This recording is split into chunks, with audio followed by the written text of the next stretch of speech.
Alright, it's been a good while since we've been here. I actually had to go and check out the last video to see where I even left off last time. So welcome back to Polderpark. Yeah, it's been a good while since we've been here. With Jebuland starting and with me having some personal stuff to deal with, Polderpark kind of got put on the back burner for a while, even though it was so close to finishing. So I really wanted to finish this park before I called it quits. Now you can see a little bit of a sneak peek there of the lost area in Polderpark, which we're going to take a look at in a few seconds. Now, yes, the park is technically finished now, in the sense that all the areas are in and every place has got its theme and all the rides are in, but there are a lot of details still left untouched. For example, there are still a few buildings that need some extra work. There's still an entire parking lot that needs to be built, but that's just not as exciting stuff, so I'm gonna be doing that off camera. So this is going to be the last episode. That's not going to be the final showcase, so to speak. So this is the last progress update before the final showcase, showing off this last area that I have built. Now, to start off the transition between the magical wood and this new area, I basically just copied and pasted the bridge we built over there. You can even see some of the netting still there, which I might need to remove because it looks kind of stupid. But yeah, as just this kind of fallen, almost like town defense wall that poses the entrance to the next area. I did the roof a bit more rickety and I added in a genuine cover, because for the original bridge I didn't do that. So now if you look up, there is still something there. So this is the exit of the magical woods area. Other than that, I have actually turned this into a forest now, which, seeing as it's a magical or a dark forest theme, I guess that fits. Here as well, stuff that still needs to be added. Some lanterns, for example, near the paths, because right now if you're walking here after 7 p.m. it's gonna be completely pitch black, which around the coaster I don't mind because it has the red lighting effects on it, but on the paths you need stuff to be safe at least, so I'm gonna be adding some lighting in here as well. Maybe I'll try and hang some stuff from the trees, but they do move a lot, so I'm not sure if I can manage that. But other than that, not a lot has changed here. So I guess we are on to the next area now. This next area is gonna feel really contrasting compared to what we built here with Ossart and its surrounding area. Welcome to the Chief Beef Raceway. For those of you that have played Planet Coaster 1, you might recall that there was a scenario called Chief Beef Raceway where you were tasked with building a lot of go-karts, and I don't know why, but I was inspired by Digital Dan's F1 area, even though I'm not an F1 fan myself, but I was inspired with the whole racing theme. And I also mentioned when we were still picking the theme for the Dark Forest that I wanted to do something with racing or sort of off-road racing. So I kind of combined the two and just made this general raceway area. Now, this is probably the most sponsored area in the park. I sort of tried to do it with the boardwalk, where it would be the Chief Beef boardwalk, but it just didn't feel right, so I left that out. But this area just begged me to add in sponsors, add in places where different racing teams could show off their stuff. Different brands could pay for integrations and signage. So here next to the guardrails you have signs for Gulpy and Hot Dog Squad and Pipshot. These signs, by the way, are slightly work in progress. But yeah, they would just pay to have their sign up here. For example, Gulpy paid a whole lot more to have its own entire attraction. But yeah, so this is just basically the sellout area of the park, which this sort of weird combination that Polderpark has grown into of being a highly themed park in areas, but in other areas such as the boardwalk just being kind of old and rickety. this feels like a nice way to close it off. Now, lore-wise for this place, as in like park lore, I imagine that this is a very old area that's been retrofitted into Chief Beef Raceway. It probably was like unthemed for the longest time. Also, you can see the Vekoma boomerang there. That's just been standing there since, like, it might have been the second or third install of that coaster, and it's just been rethemed over the years. It's been painted a couple times, kind of like what's now called Speed of Sound at Wallaby Holland. So yeah, I imagine that's the case for this entire area. This ride has probably been here for a long time as well, or maybe there was some other rotating ride here and they bought this cheaply off a fairground and they put it in its place because the other one was decrepit or something. Just like old rickety area that's been retrofitted into the Chief Beef Raceway to get some money out of the sponsorships and make it cost as little money as possible to get that. Now, before we get too far into this area, I do have to shout out the maker of these guardrails, or vangrails as we call them in Dutch. These are just insanely detailed for what they are, and they made. I was for the longest time trying to make this area feel like a sort of racing slash car inspired area, and these just fit in perfectly. I don't know why I didn't think of them earlier. So you can see the code on the bottom left corner right now. Be sure to go and check them out if you need them. Same goes for all the traffic signs you see around the area, such as the highway sign here and the don't enter sign at the left side here. Let me get, there you go. These are all not made by me, but by some other very talented people, so you can see those in the bottom left corner. Now then, entering into Chief Beef Raceway, I kind of touched on it already, but here to the right, you have the first ride of the area. It's G-Force by Gulpy. Now, like I said, this is just the cheapest retrofit they could have possibly done. I imagine Gulpy paid a whole lot of money to have like a sponsored ride, and it was pitched to them as having like their logo in a prominent place in the park, and they have their unique ride feel and experience. And what they did is just, oh, we have the G-Force ride. You know what? Gulpy starts with a G. Let's just slap a Gulpy logo on it and be done with it. So yeah, this is just some old fairground ride they repainted and they made a sponsored deal out of. So now it's called G-Force by Gulpy, whereas previously it was probably just called G-Force. I kind of reinforced that idea with the other flat ride in this area, which is over here, which is called the Radiator. Now, this isn't sponsored by anyone, probably because they just couldn't get a sponsor for it. But you can imagine if some brand with a red logo would want to sponsor this, it would be very easy to just slap a logo on that sign, and maybe on the, I was going to say crossbar, but this, I was thinking of a Hus Stop Spin. This doesn't have a crossbar, but maybe on the like rotatey bits or on the contra weights there, or counter weights, I'm sorry.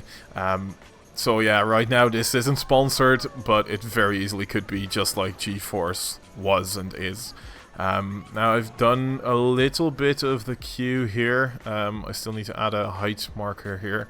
I've kind of kept most of this area just generic like racing colors, which are in my head white and red, because those are like the I don't know, they just feel right when it comes to that kind of stuff. Just a nice kind of tacky, unthemed modern cover, which if you look at a lot of buildings for F1 tracks especially, again, I'm not an F1 fan myself, but it was a big inspiration for this area. They have this kind of sort of quasi-modern slash very practical look to them. So I try to replicate that with most of the buildings that are in this area, apart from the shops to the right. I also added the little water feature here in front of it. Again, kind of, this has started to look more like a Hus Stop Spin than whatever this is called. I'm really not sure. I did find out, by the way, if I can complain about Planet Coaster 2 for a few seconds, that the animations on this are just really not that good. It just kind of snaps into place between the effects that it's doing, or like the sequences it's doing. And it makes it look really unrealistic, and it kind of catches you off guard a lot. So if I had known that, I probably wouldn't have put this in. But it's here, and I was already way too far into theming and doing it when I realized that. So yeah, we have this now. Here to the right, I've built a little launch control building. Again, just this simple facade, which a lot of older like racetracks, especially I think it's called NASCAR, like the American race I don't know what to call it, like the American sport. They have these simplistic corrugated steel buildings, which are nothing more than that. And here I am imagining that like the transformer for the ride is underneath there. They just needed to cover it up. And then you exit on this side here. That throws you onto the path. Now I'm gonna quickly go back here because I made a little like side path here which goes along the lake where you get a nice view, the western area, as well as the Ferris wheel, sort of, at least if you look that direction. But I wanted to not look at just the back of buildings, so I made this little boardwalk path here with some sort of like backstage areas here, which they feel like you're not supposed to be there. At least they feel like they're not the main street, but they are. They do have features which guests can use. Now on this side, the first building I turned into the Rally Museum.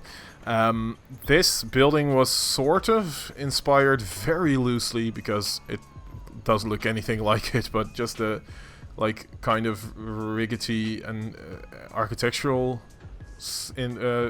idea of it on Van Helsing's factory in Polderpark, Germany. It's this indoor roller coaster housed in Van Helsing's factory. The name might have given it away. And it has this kind of sort of overhang on the front. I think it's meant to be a gas station. I don't know why, but it felt fitting. I am very much not sold on this door. I think it's from the resort theme. It's very Planet Zoo-ish. I would have loved if this was a little less modern. So for example, the spikes on the side of the glass are just way too much. So I might go ahead and cover those up with some corrugated steel to kind of sell the more like rickety vibe of it. But yeah, this is the Rally Museum. It's not. It doesn't have an interior, but I imagine that there's some sort of exhibition here that guests can look at if they want to. It's also in a row of buildings, so I just needed a building to close off this corner. There isn't a lot of interest here, even though in real life this probably would be an attraction you could go into. Just a genuine museum or like a little walkthrough. But other than that, this is just a filler building. Now, moving on to the building next to it, this is the Gulpy Motorsport headquarters. And in my mind, the Gulpy Motorsport team is like what Red Bull is in real life, where they have the money, they just want to do crazy stuff and show off and do cool stuff, and that's what they're known for. They're good with internet, they're good with like the youths, and I was assuming that's what Gulpy was gonna do. So I took this car. I wrote down the creator's name somewhere, but I think I threw that away. I'm very sorry, but these cars are amazing, and I've seen them used all across YouTube, so you're probably not a stranger to them. I'll put the share code down below because these are amazing. And I removed the original bottom and added this just ridiculous wheel setup, which is completely impractical, and it would probably get like very negative comments from all the purists out there if Gulpy did this in real life. But hey, they have the money, they had this old car probably wreck lying around, or maybe they made it custom just so they could show off what kind of cool stuff they can do. So yeah, Big Bertha was born. I did a little description here. But yeah, I again, this is the stuff that Gulpy does for like media attention. Next to it is a pretty standard F1 car, or at least racing car. Motion Prime, I called it. Probably like their first car that ever went into a race, and they won the whole thing. But yeah, that's their Gulpy garage. I started this build off with all kinds of like paint splatter on the walls to kind of give it this sort of Nickelodeon Kids' Choice Awards kind of feel, if that's even okay to say. But it was just way too chaotic and way too... It was too much, so I toned it down a bit. I think it might now be a little too serious again for a company that does this kind of stuff. But I might have to find a little middle ground in that still. But yeah, it's there.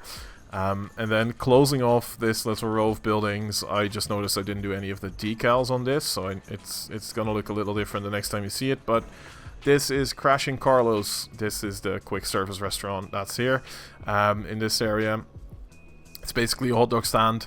And this name was based off the creator of this go-kart, as well as this beautiful model of I think this is an F1 car. I'm not a fan. I'm not knowledgeable about this, but this just looks insane. And I think that the fans can appreciate this even more. I took away some of the cigarette promotion that was on there, even though I think the entire car is based off a cigarette carton. You can see up there, there's like empty posters next to Gulpy Motorsports, which is just refusing to load in. Thank you. Oh, are the LODs so bad? My gosh. Yeah, again, usually these would probably be filled with other sponsors as well, but they don't have them right now. Gulpy is the only one that stuck around, so they have some empty spots left. But that's kind of the vibe of this area. I think that fits it perfectly as well. It's kind of sort of shoddy, where it's like, oh shoot, the sponsors pulled out. You know what, just remove the posters. We'll see what we do about them later. And this has been there for probably like years by now.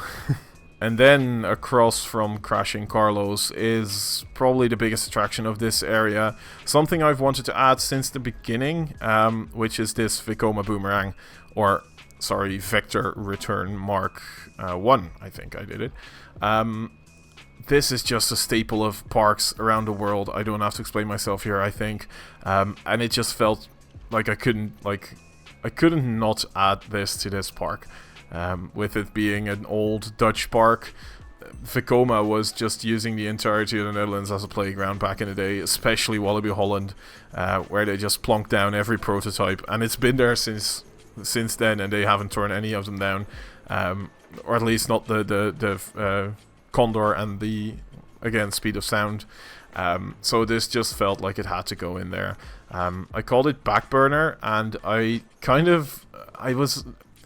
wanted to theme this to sort of a testing facility. So it's this kind of utility building, which I nicked straight off a picture.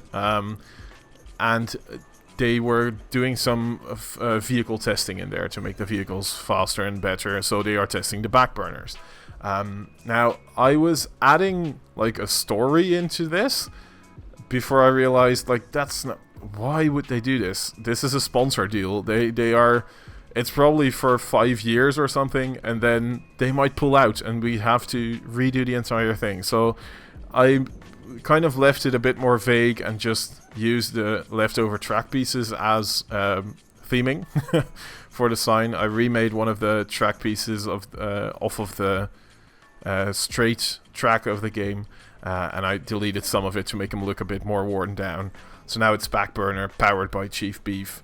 Again, once the sponsorship comes to an end, you just grind off that sign, and you have Backburner, which has been here always. What are you talking about, powered by Chief Beef? This has nothing to do with them.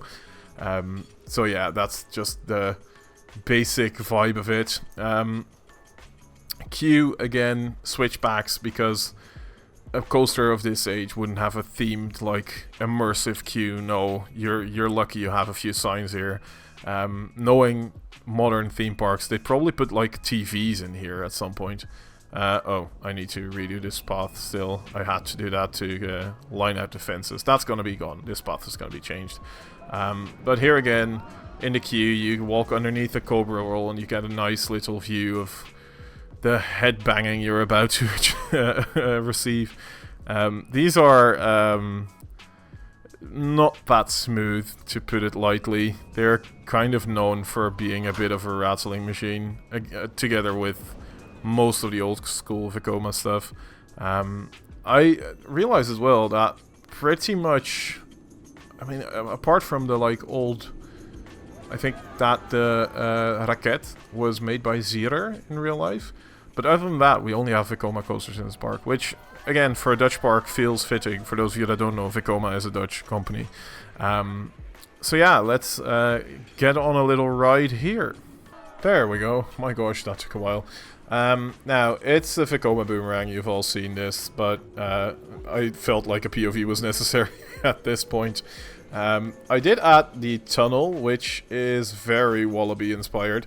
I believe Wallaby is the only one with a tunnel, and the tunnel was actually made by a pretty famous slide maker over there. This clearly isn't, this is just art pieces. There we go. Forward. And through the station, into that Cobra roll. That's where you hurt your left ear, and that's where you hurt your right one. And then this is the part where your neck starts to hurt. And then up the second spike. And back down again.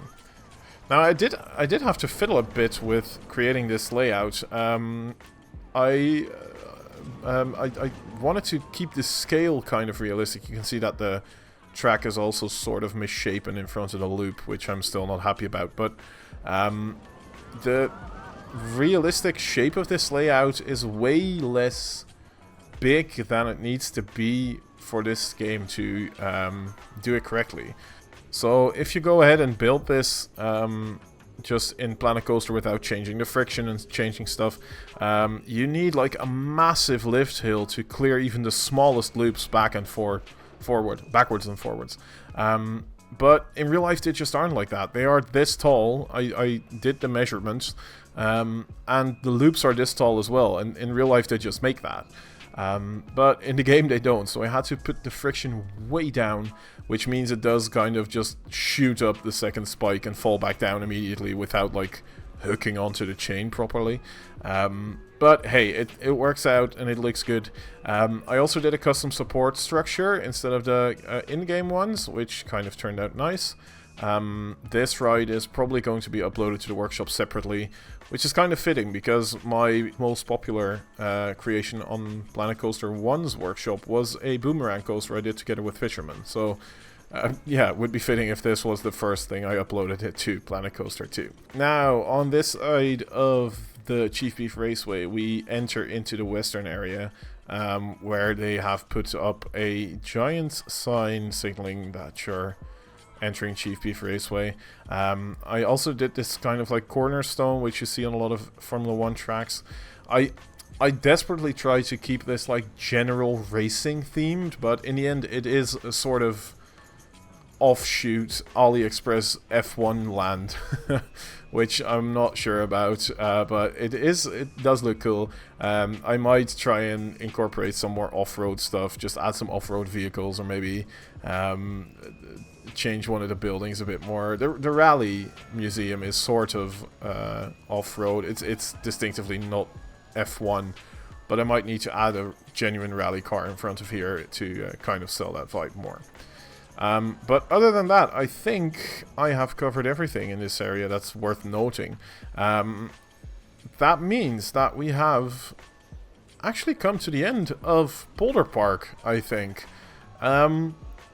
Which feels really weird to say because the park doesn't feel finished yet, but there's just not another like proper episode in this park left that I could record. So this is gonna be the last video of Polderpark as in this format, as a showcase, and after that I'm gonna upload one more like showcase video of the park, show you some glamour shots, take you through the entire park, and then it's gonna go up in a workshop and you can explore it for yourself. Now, like I said, there are still plenty of details that need to be done. The park still needs to be fenced off in its entirety, because right now you could just walk into this through the woods. I still need to... I could show you that actually while I'm making my way over there. I still need to redo the restaurant in Amper Alley, which is probably like episode 2 where I left that unfinished, and it's been unfinished ever since then. I still need to do the car park. I still need to do some of the road work outside of the park, because right now it's just a magical spawning point and there's nothing really to it. And I still need to just do a general pass and do some detailing. Now, I have edited this restaurant building. I am not too unhappy with this side, which now says Watson Electrics. Again, from Dr. Ignatius Watson, who runs the Grimsby Electric Company, or who's used the Grimsby Electric Company. But it still has the same general shape as it did when I first showed it off, which I'm just not happy about it. The shape and the texture just don't work. I've added some decoration, I've tried fixing it, but it just doesn't work. The boiler room is a name that probably will stick, and I don't actually mind this little corner. I don't know why, but the giant cog just sitting there feels kind of right. So right, in fact, that I did it around the corner as well. Let me check. Yeah, there you go. But yeah, this building still needs to be redone because it just doesn't feel right. So yeah, there are still a lot of smaller things. I still need to add a facade there. It's just that the smaller, like, finishing touches that still need to be put on. A fence is missing there, for example. I still need to just do a general pass and do all those kind of small details. But again, I'm not going to make an entire episode of that because that's just not worth it. It's not interesting. And other than that, the more, like, prominence areas are all done. And they are all filled in, and they all have a purpose, and they all have a theme, which feels really weird because the first project I did on YouTube, Evershore Harbor, I never really got to finish that before Planet Coaster 2 came out. I did end it and I did round it off, but I had bigger plans for that park. So I have also been thinking of restarting that in Planet Coaster 2, but I'm just really... I don't really want to. I want to leave that as it is. But to have a park now that's genuinely finished, apart from some minor details, is really nice and it feels really good. So I really hope you've enjoyed it up this far.